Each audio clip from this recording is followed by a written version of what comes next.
Let's go ahead and call the meeting of the Fargo Public Library Board of Directors to order. I'm Scott Beaulieu. We have a quorum today. If we can take roll as to who is here without me knowing everyone who is here. I don't have the roster in front of me at the moment, so We could go clockwise. let's go clockwise. Hey, Kristen Schipper. Scott Beaulieu. Carlos Hawley. Jenna Reno. Amy Oren. And that is enough for us to move along with some of the agenda items. So the first agenda item is just to approve the order of the agenda, and this is an action item. Move to approve. Second. All in favor? Aye. Those opposed? Hearing none, the agenda is approved. Next order of business, minutes from the December 21st meeting, which we don't have in front of us, But they sent it to us. but they sent it to us. If you had any issues with that, I can look things up. I'm not sure. Betsy. Yeah. Oh, okay. I'm just pulling it up on my phone. Sure. I had no problems with the minutes. Anyone else? If there are no problems and people want to approve the minutes, Move to approve. I'll move to second. Who seconded? Jenna. Jenna. thank you. All right, all in favor of approving the minutes of the December 21st meeting? Aye. Aye. Aye. Those opposed? Okay, hearing none, that passes too, and we'll move to the staff report with Megan.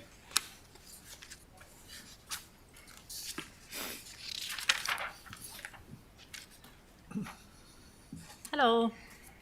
So a quick staffing update. An offer has been extended and accepted by an LH3 candidate. That's the library associate position. It's currently going through the background check and drug screening process.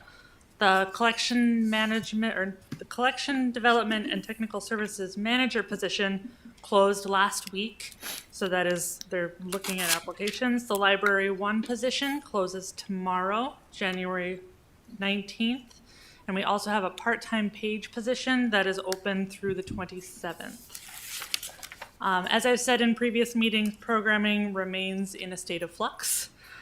We had 2 events originally scheduled for this coming weekend with an author from the cities, but they have been postponed due to rising COVID cases. Those will be rescheduled at some point later this spring. But some things are coming back. Our Children's Crafternoon programs have been take and makes for a long time now, but they are moving back to in-person. There will still be a take-home version for families that would rather do that. And both the in-person and take-home versions require registration. People can do that either on the website or calling the library. We have 2 additional crafting events coming up for kids, both at the Carlson branch. On February 12th, we're hosting an emoji paint workshop. This event is geared towards children 6 to 12, and we'll have kids painting emojis on canvas. And the following day, February 13th, Kelly Lau from Prairie Fiber Arts Center in Moorhead will be teaching kids how to make friendship bracelets. That event is for older kids, age 9 to 12. Teen Time has expanded to include the downtown library. Used to be at the Carlson branch every Tuesday afternoon, but now will alternate between the Carlson library on the 1st and 3rd Tuesday and downtown at the main library on the 2nd and 4th. All teens and tweens aged 10 to 18 are invited to come, and that event does not require any registration. In February, we're going to be starting a foreign language film series with local film critic Matt O'Lean. Each Saturday afternoon, we'll be showing an Oscar-winning foreign language film, followed by a short discussion after each screening. The titles can be found in your packet. Our winter reading program continues, so I encourage people to participate either online through the Beanstack app or pick up a paper form at any of our locations.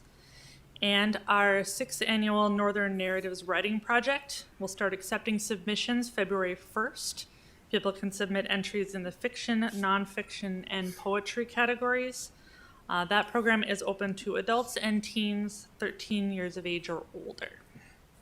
That's all I have for you today. Thank you. Any questions or comments? I really like the selection of the films you've chosen. You might try to avoid in the future saying foreign languages, since I noticed 2 of these are in Spanish, and the second largest Spanish-speaking country in the world is the United States. So Noted, thank you. that might not be called a foreign language here. So. In North Dakota, probably, but Yeah. Duly noted. I like the history reading club book, the Marquis de Lafayette. My kids are obsessed with the Hamilton soundtrack, so it goes banging around in my head. You listen to it for one day of your drive with them, and it's in your head for about 2 weeks, you know. So, anything else? Well, thank you. Moving along to the director's report. Right. Tim, I think I have your note here. That's You fine. had to say something about facilities master plan. Yeah, and yeah, I handed him my agenda where I'm noting to remind myself to ask the board. For fiscal year 2022, the board, the library will be entering in on a facilities master planning project, and we need a board member to serve on the steering committee of said project. So I guess I asked the question, and if there's somebody who is excited and or willing, we'd love to have board representation as part of the facilities master planning project. What does that look like, time-wise? I think it would be I think there would probably be more meetings on the front end as we have a draft RFP, which we have some firms that I've kind of done some research on. I think that the heavy end is on the front end to select the firm. So there might be several meetings related to that in terms of the firms providing their presentation in regards to the project. From there, I would see monthly meetings most likely in that regard related to as we go through the project and answer questions and work through the various aspects of it. So certainly having it completed within fiscal year 2022.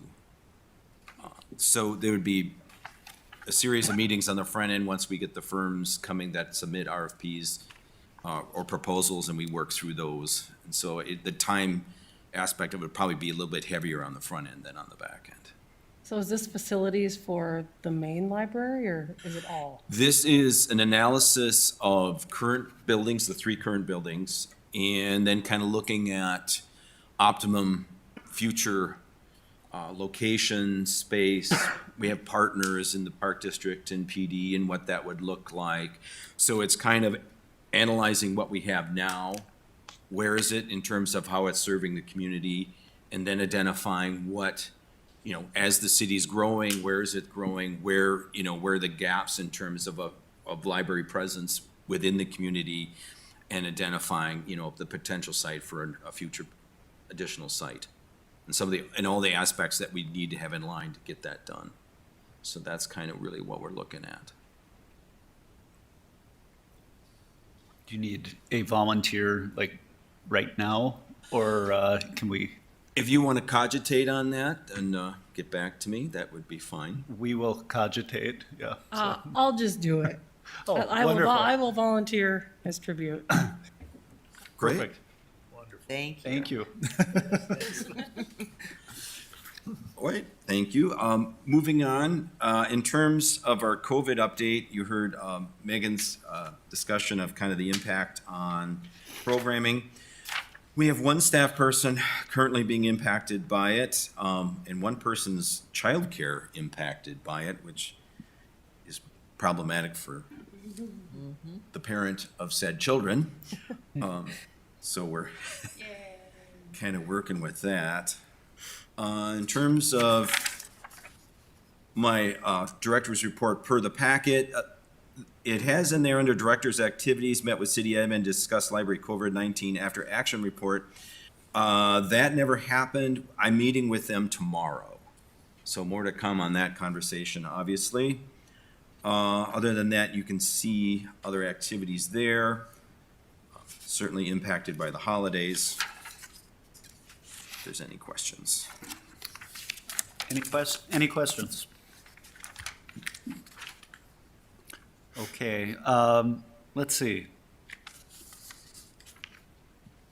We do, okay, order's a little strange here. All right, moving on, we have no unfinished business. Next up is some new business. So first, we have a material challenge that's in your packet, and I assume I'll be discussing you're it. discussing it. Yeah, Okay, so go ahead, Tim. Jason's on his way to Duluth, so we'll. Okay. You're stuck with me. Yeah, the committee met, the Statement of Concern Committee met and discussed in the book. And again, it's one of those things, and again, with the challenge, how it's stated is factually incorrect. It is just, it's in the adult collection. What he mentions is not, it's between consenting adults. The book has, more importantly in my mind, that it is held in over 700 libraries. In terms of our copy, it is circulated 7 times since we acquired it in August of 2019. And again, it has been reviewed by major reviewers, such as Publishers Weekly, School Library Journal. And they see it as grades 9 and up, per your packet. So the Statement of Concern Committee makes the recommendation to retain the title genderqueer in the adult collection as it's currently held. So this is an action item. I don't know if anyone has any questions for Tim or comments.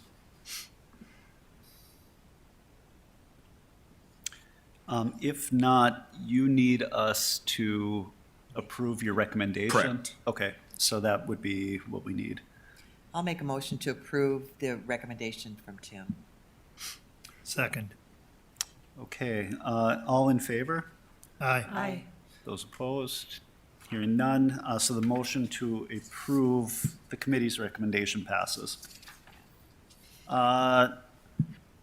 Tim, just a question of communication, does the person filing the concern ever get notified? Yes. Okay, Once the board action is taken, they're notified Okay. of where got it. it's Okay. left off, essentially. Okay, cool. So moving along, the other new business is a zero tolerance policy review. Tim, I'm assuming you're going to discuss this too. It looks Right. like it's an annual not an annual. Right, it's one of the ones that, per our previous meetings, that needed, it's beyond 3 years, and it's always good to take a look at them. This has been a really important policy for us to really try and maintain a safe and welcoming environment. Obviously, individuals, and like most urban libraries experience situations with individuals under the influence or consuming on site, which is problematic in terms of other behaviors that can manifest.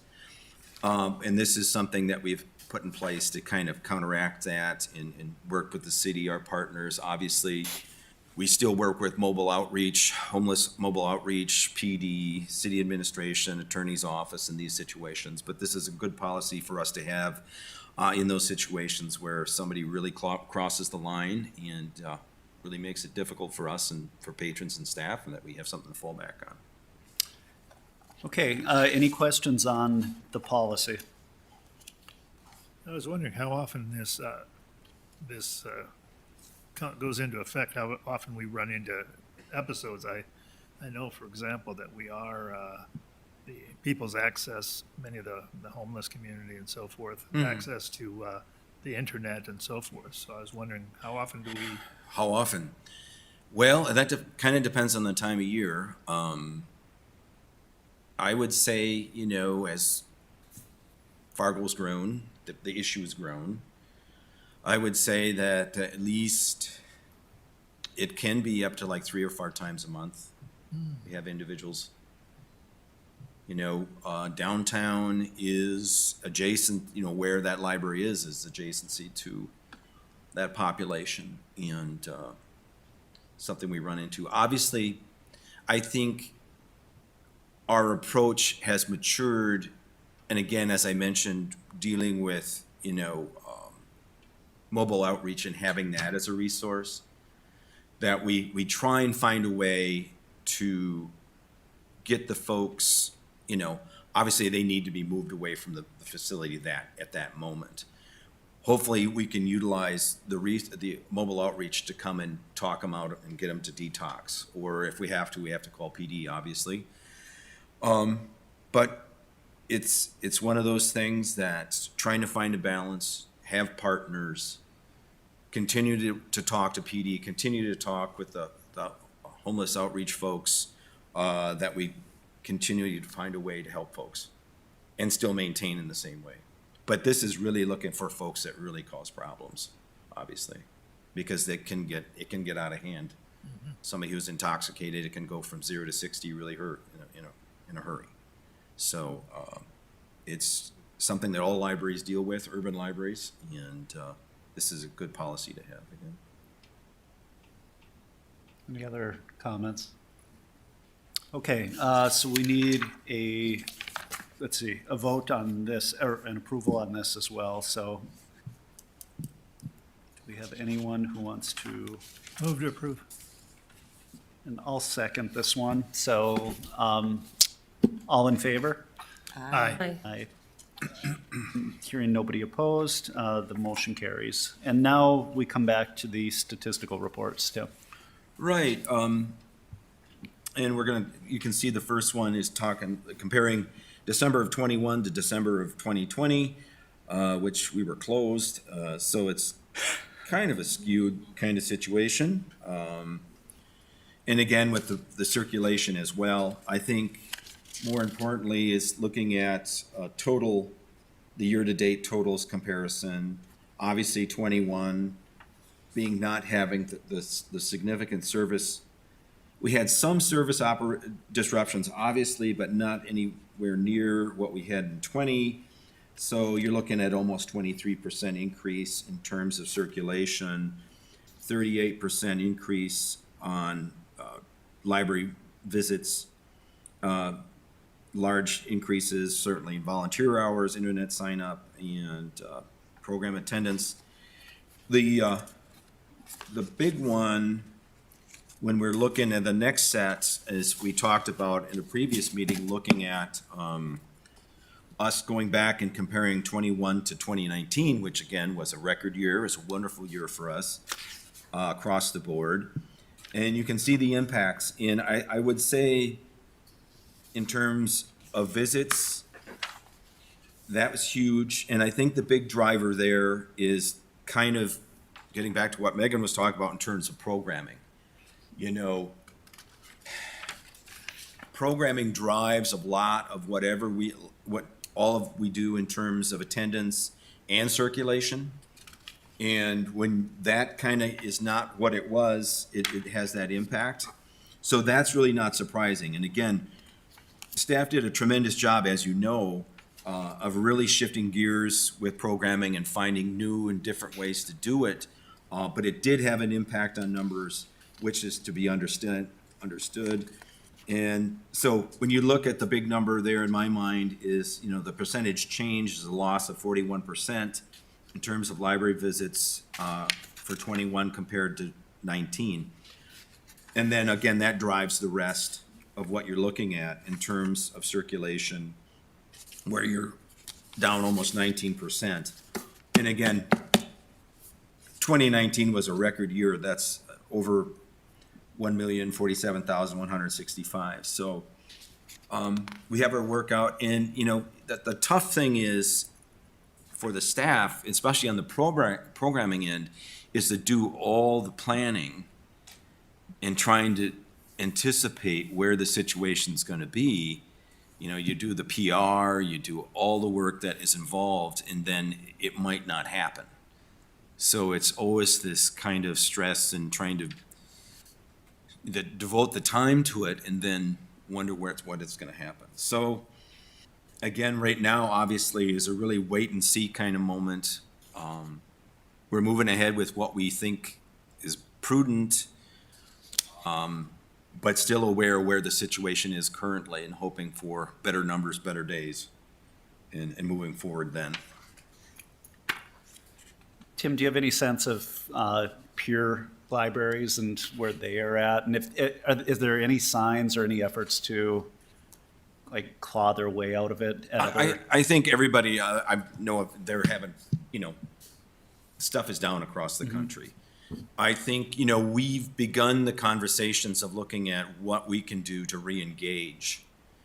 And now the timing of that is kind of, you got to have a really clear point to really devote the money and the staff and everything to do that. You know, it's kind of a card campaign kind of situation and maybe a few other elements, major author situation, to bring that in to kind of reengage and get the profile. You know, because with all the disruptions, you got to think people's lives have changed. Their patterns of what they do on a daily basis has changed. So we're thinking about that. We're kind of working on identifying what we're going to be able to do. And again, right now, it's kind of hard because we, you know, when does this become, okay, we have the vaccine and it's going to be okay. And then it's just like, well, no, it's not. So, yeah, I would say to answer your question, a lot of libraries are experiencing the exact same thing. Yep. And we watched a webinar just the other day related to re-engagement, and a lot of the things they brought up we were already doing. So so we didn't miss the boat there. But we're looking at bigger things to really get out there as we observe the situation and move forward from there. I think the other thing I think that would really help us is, again, able to have sustained on-site programming. I think that will jump a certain percentage. Young moms with children, I think that would be huge, that they know it's going to keep going. And then having some high-profile things for adults also. Thank you. So we're working on it. We're thinking about it. Any other Trying to find the right questions time. on usage before financials? Okay, so financials. Yeah, looking at the donation summary, on the unrestricted donations, you see $648. $30 of that was from Mr. Kyle Bartram. And also from MBM Engineering, that is a match, which is also from Kyle Bartram. And also $498 from Benevity and $20 donated at the desk. Benevity is a service that works with Microsoft for payroll. People can designate X amount of dollars to go to a charity through their payroll, and that's what Benevity is. On the restricted side, you see $1,000 anonymous gift for staff development, and then $267 from the Rotary Club for presenter books. On the expenditure side, you see of the 142, $176 for the Northern Focus paper from the Friends, so thank you, Friends, and $66 for seeds for the library seed, also from the Friends. So thank you, Friends, for that, for supporting our programming. That's on the donation side. Summary of expense aggregate budget for 2021. That amount down there, the $95,448, that does not represent all the money that's left. That does not include the 13th period, which also like salaries and benefits and last items for fiscal year 2021. So that will be eaten up significantly before we get done. So just an FYI there. Revenue. just under 19,000 for fiscal year 2021. Any questions about budget? Okay, hearing none, we can move along to the Friends of the Library report. They didn't meet at the beginning of the month because of weather, so. Thank you, friends. We have another really streamlined meeting. Yeah. So, anything else for the good of the order? If not, we'll be back here February 15th. We hope for signs of spring by then and That's how. Yeah. a little, that's right. a little That's less, optimistic. little less wind. Everywhere. So, thank you. We are adjourned.